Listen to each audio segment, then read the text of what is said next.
একটা গল্প দিয়ে একটু শুরু করতে চাই মাননীয় স্পিকার। ছোট্ট গল্পটি হচ্ছে, রাজা তার উজিরকে বলে দিয়েছিল সকাল থেকে এটা কাজ করবা, এই কাজগুলো করবা।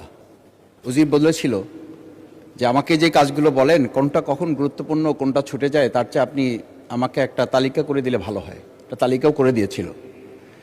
তালিকা দেখে দেখে সে কাজ শুরুই করেছিল। হঠাৎ করে রাজার মনে হলো সে একবার শিকারে যাবে। ঘোড়ার পেটে উঠে যখন রেকাবে পা ঢুকিয়েছে, রেকাবে পা ঢুকালে পা আটকে গিয়েছিল। পাটা যখন ছুটাতে পারছিল না তখন সে উজিরকে বারবার ডাকছিল, আমার পাটা এখান থেকে বের করে দাও। পাটা বের করতে যাচ্ছিল না উজির, কারণ উজির বারবার খুঁজছিল যে তালিকাটা করে দেওয়া হয়েছিল সেই তালিকার মধ্যে পা আটকে গেলে ওটা বের করে দেওয়ার বিধান ওখানে আছে কিনা। শেষ পর্যন্ত রাজার পা আর ওখান থেকে বের করা যায় নাই এবং রাজাকে মুক্ত করা সম্ভব হয় নাই বলে আমরা গল্পে জেনেছি। ঠিক আমার কাছে আজকে সংসদ এরকম একটা গল্পের মতো মনে হয়। আমরা জুলাই সনদে যখন আমাদের 4 বছরের সন্তানরা জীবন দিয়েছে, আমরা যখন দেখেছি বিগত 17 বছর উন্নয়নের কথা বলে আমাদের নির্বাচনকেই ভুলে দেওয়া হয়েছিল, আবার বিগত 1.5 বছর আমরা লক্ষ্য করলাম যে সে সময় আমরা কেউ কেউ নির্বাচন এবং নির্বাচন বলে বলে আমরা আমাদের মাথা থেকে বিচার এবং সংস্কারটাই ভুলে দিয়েছিলাম।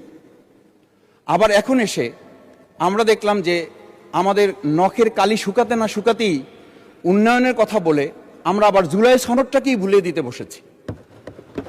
আমি খুবই বিব্রত হই যে আমাদের সন্তানেরা রাস্তায় দাঁড়িয়ে সেদিন কি প্ল্যাকার্ডে এটা লিখেছিল যে আমরা একটা ফ্যামিলি কার্ডের জন্য আজকে রাস্তায় দাঁড়িয়েছি। সেদিন তারা দাঁড়িয়েছিল, মাননীয় স্পিকার, সেদিন তারা দাঁড়িয়েছিল, লেখা ছিল রাস্তাগুলোতে আমাদের সন্তানেরা বুকে গুলিবিদ্ধ হয়ে পা হারিয়ে চোখ হারিয়ে দাঁড়িয়ে রাস্তা ব্যারিকেড দিয়ে লেখা ছিল রাস্তা সংস্কারের কাজ না, রাষ্ট্র সংস্কারের কাজ চলছে। আমরা যেন সংস্কারের কথাটা মাথায় নিতে পারছি না। আমরা সংস্কারের পরিবর্তে এখন আমরা সংশোধনের দিকে যাচ্ছি।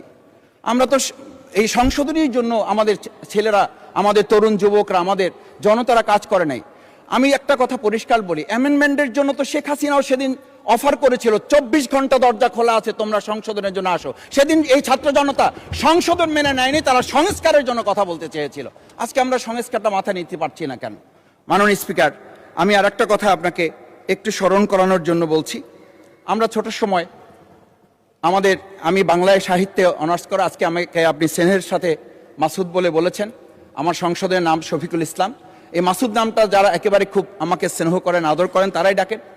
আমি বাংলার সাথে আমাদের রাষ্ট্রবিজ্ঞানের ছিল, রাষ্ট্রবিজ্ঞানে আমরা ছোট একটা বাক্য পড়েছিলাম, নেসেসিটি নোস নো লস। আমরা এই নেসেসিটি